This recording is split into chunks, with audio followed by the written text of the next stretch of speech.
Mom, what's that over there? When I returned home from my parents' house with my daughter, we were met with piles of trash bags in front of the entrance. As we approached, I realized that these bags contained my daughter's and my belongings, carelessly packed as if they were actual trash. Confused, I exclaimed, "What's this? Why is this happening?" My daughter tearfully pulled out her beloved stuffed animal from one of the bags and hugged it tightly.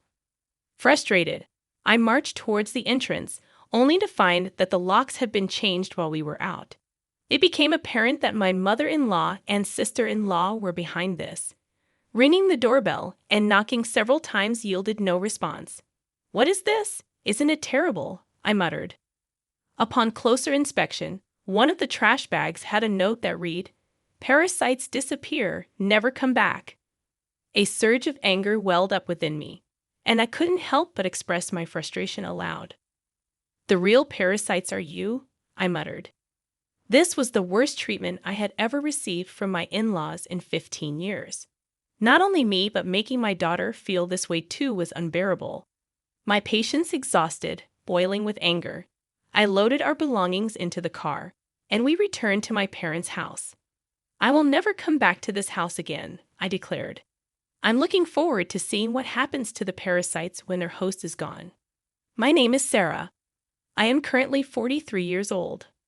I live with my husband, daughter, and my husband's mother and sister. I can't say we live happily. I work from home, but this house is never peaceful. The issue lies with my mother-in-law and sister-in-law, Diane. They have disliked and ignored me for over 10 years. As my daughter, Tracy, grew up, it bothered me less and less. I mainly work as a personal consultant. I started as a fortune teller, but as my blog became popular, I began receiving more consultations on attracting customers, leading to my current job. I met my husband, Kent, through a friend's introduction when I was training to be a fortune teller. I work in sales at a pharmaceutical company, and I'd also do affiliate marketing as a side job, which is finally starting to take off. Kent gave me enthusiastic advice on attracting customers when I expressed my struggles with fortune telling. Attracted by his kindness, we started dating and got married a year later. At that time, our income wasn't great, but Kent always supported me. I'm so glad I married Kent. I truly felt this way. Living with my in-laws began about a year after I got married. It started when my father-in-law, who had been healthy until then, suddenly passed away. My mother-in-law felt insecure about the future and asked my husband to live with us. We agreed to live together in exchange for her taking care of the household chores. Initially, my mother-in-law welcomed our living together and was happy. I hoped we would get along well, but I was mistaken. 2 months later, she began completely ignoring me, perhaps dissatisfied with me not helping with the housework. Soon, my sister-in-law, Diane, also started ignoring me. I didn't mind being ignored, but the challenging aspect with my mother-in-law was her tendency to involve others. Not only did Diane, my sister-in-law, hear about it, but even neighbors and relatives were informed that my daughter-in-law stays at home, but says she's working, leaving all the housework to me. If I say even a little, she talks back 100-fold, so I just ignore her. To make matters worse, my mother-in-law would suggest to others, "You better not talk to her too. It'll be troublesome." As a result, people around the in-laws' house began giving me only tepid responses to my greetings. I felt isolated, and it became very difficult. Despite my pleas to stop spreading strange rumors, my words were completely ignored. Although my mother-in-law's attitude softened slightly when my daughter Tracy was born 2 years after we started living together, her overall stance towards me hardly changed. However, she was very fond of Tracy, and having her help with household chores and child care was a huge relief as my work became busier. Around the same time, my husband Kent's side business started to struggle, and he seemed unable to adapt to changes in the affiliate marketing market. He approached me saying, "Sarah, can you increase your contribution to the monthly expenses a bit?"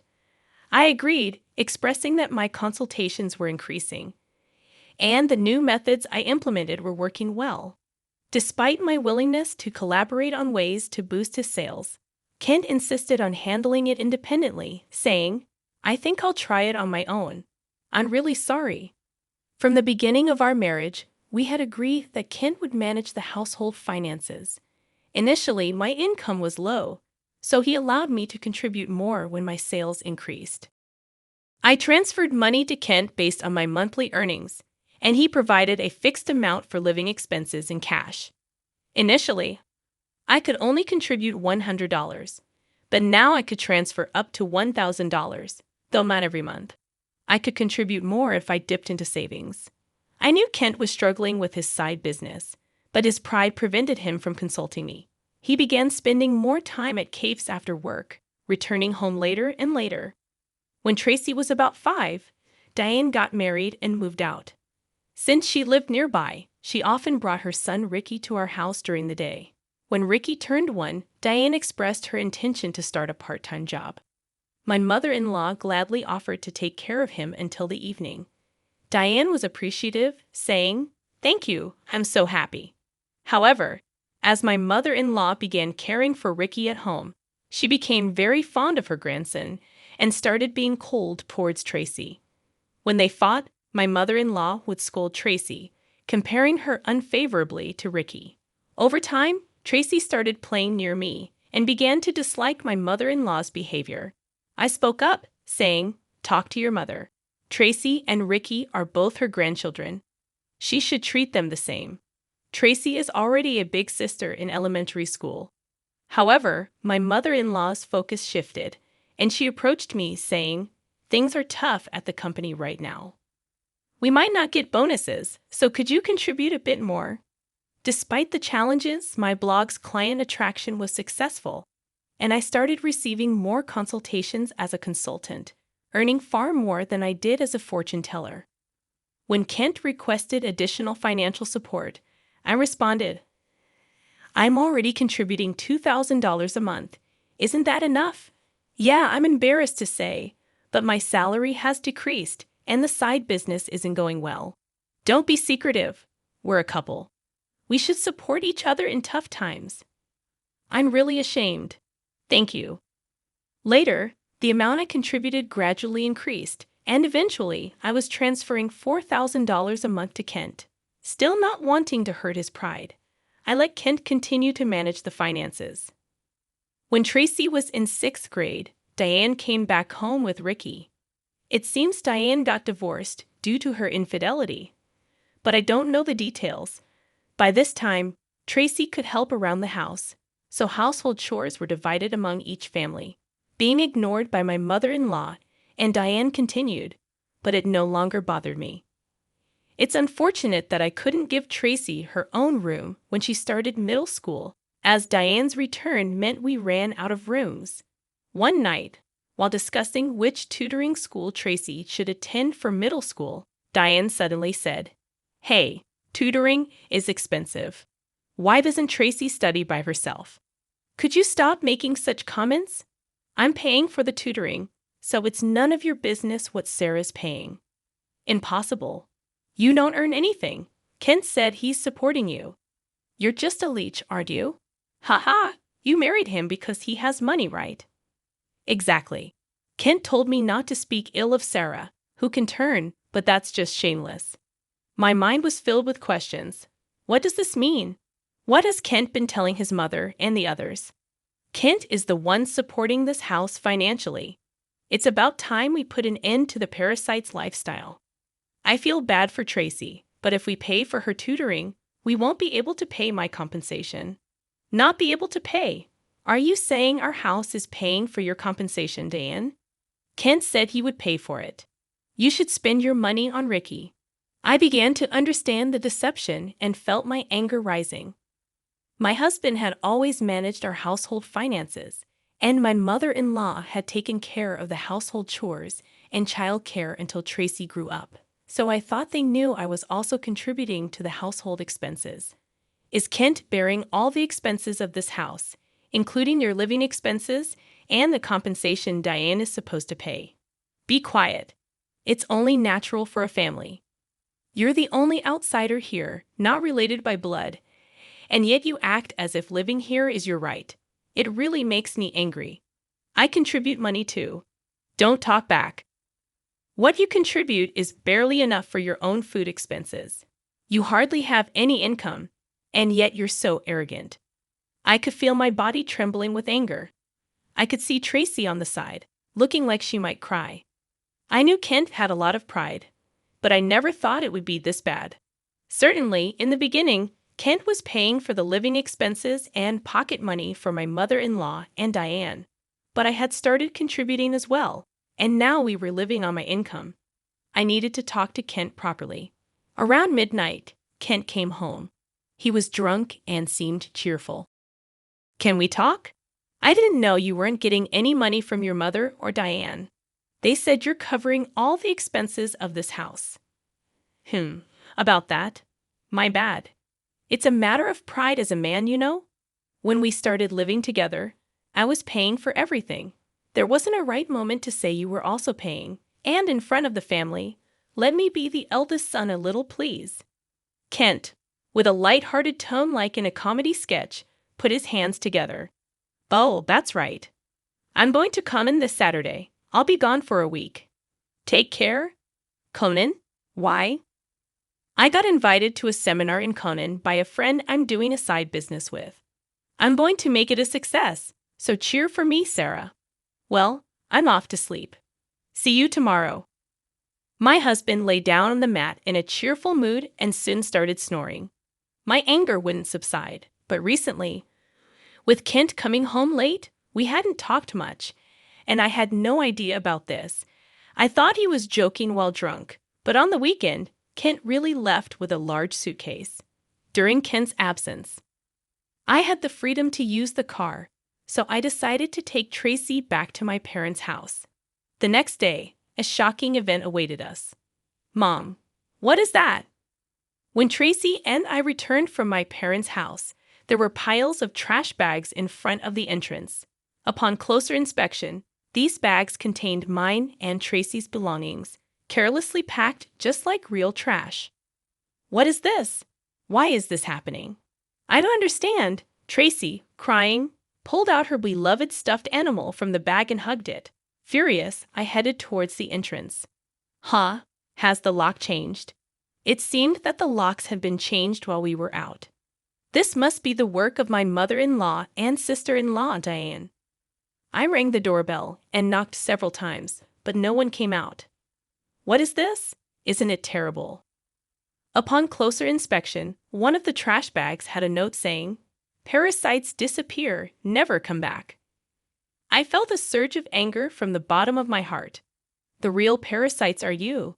I couldn't help but let out a swear word.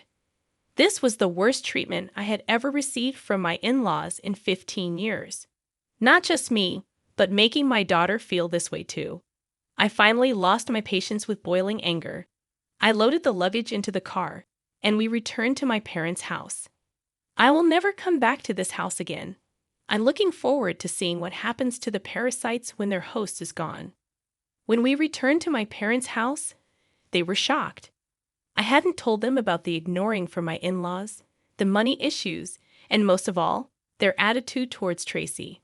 Not wanting to worry them, my parents said, "There's no need to go back to that house.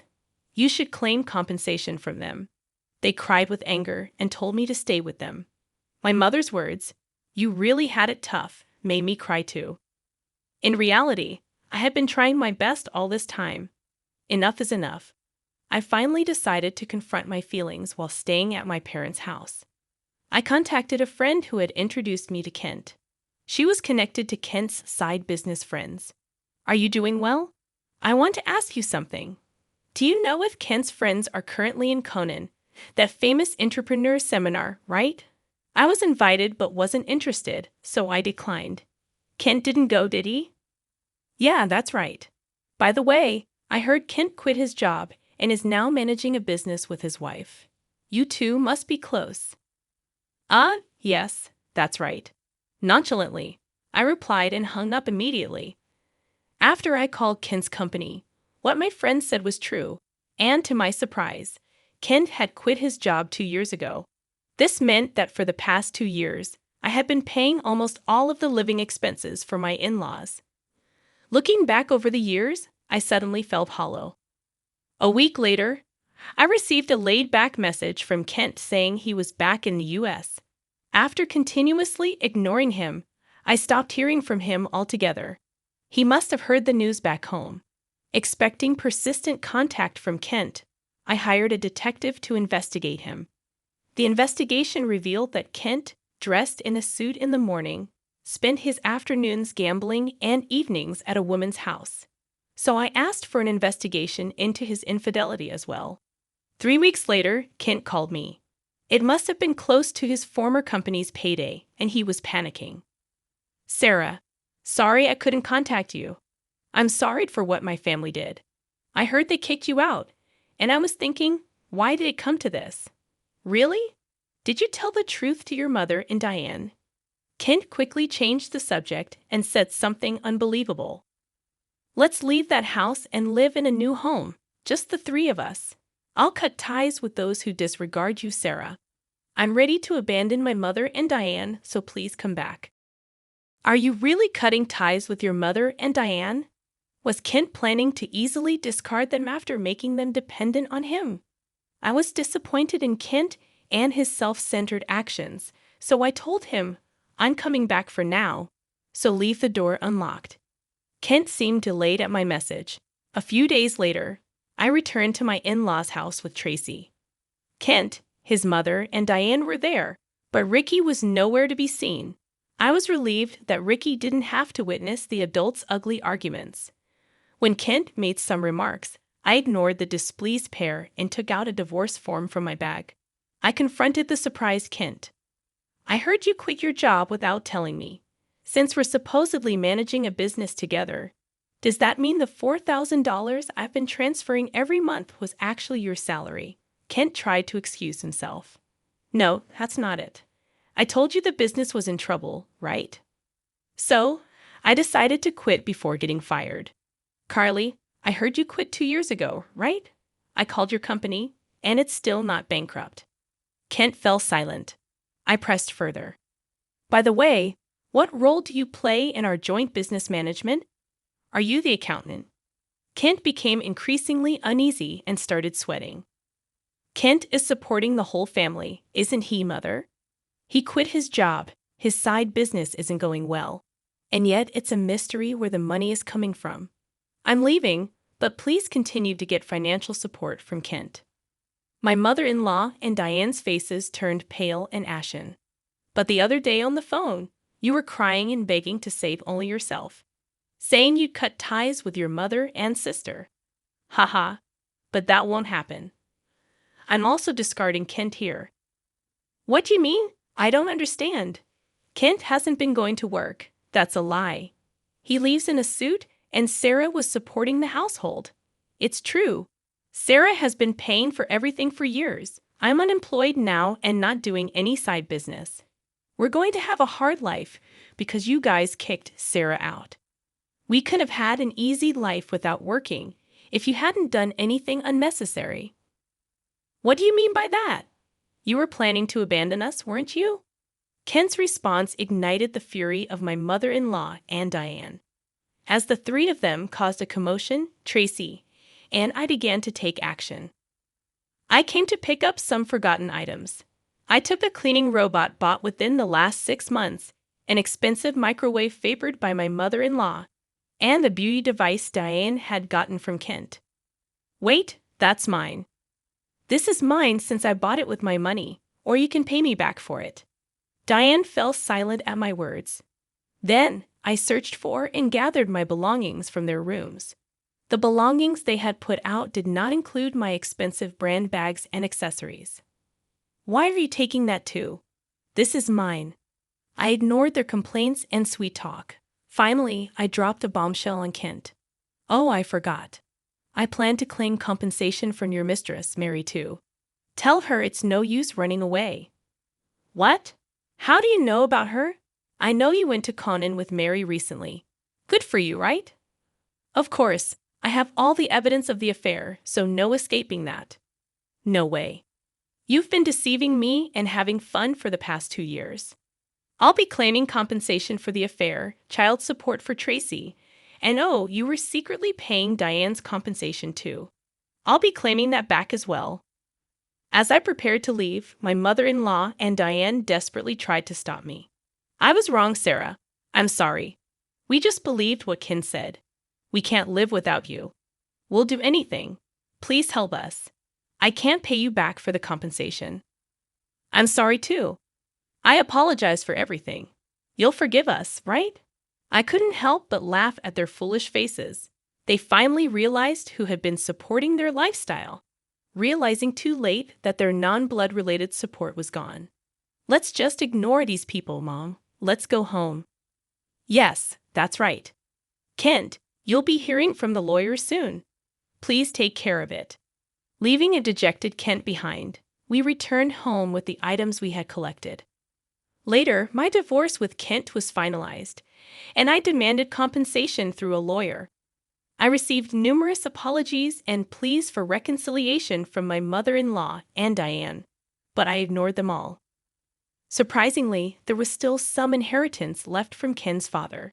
The fact that they had been living off my money without using their own angered me again. However, the inheritance wasn't enough for the compensation, and ultimately, they had to sell the house to make a lump sum payment. Naturally, this included the compensation I had been paying for Diane. After selling the house, I don't know what became of Ken's family. I hope Ken can take care of his family, but ultimately, he will choose his path. I also claimed compensation from Kent's mistress, which led to an unexpected revelation. Through the lawyer, I informed her that Kent was unemployed, and I had been supporting the family. Kent had deceived her, claiming he was an entrepreneur with a successful business. In the end, they broke up after an argument. Tracy and I moved to an apartment, and I was able to give her the room she had longed for. I don't think my 15 years were wasted, but sometimes I wonder if I should have made a decision when I started being ignored. Now, I feel happy that my home is a peaceful place.